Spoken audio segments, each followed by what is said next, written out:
রিমান্ডে প্রথম যে 7 দিন 3 দিনের দিনে আমাকে বলেছিল যা যা বলতে বলি এটা যদি বলতে পারেন আপনি কি চান, আকিস গ্রুপে চাকরি করেন, আরো বড় জায়গায় লাগিয়ে দেব।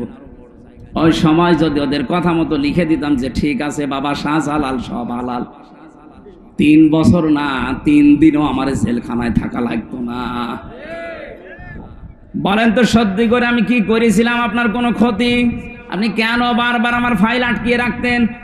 লাল কালি দিয়ে বলেছে এইটা এইটা এইটা হবে না, যতই আদালতে তুলে আমি করবো কি? বাড়িতে মাঝে মাঝে কারারক্ষীদের মাঝে খবর নিতাম যে ভাই বলবেন যে আমার মামলা তুলতে।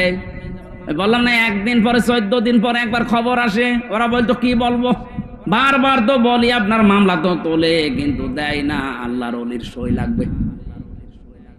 এত বড় অত্যাচার জুলুম আপনি নীরবে আমার উপর করতে পারলেন, একটা দুর্বল মানুষ, আমার শরীরই চলে না।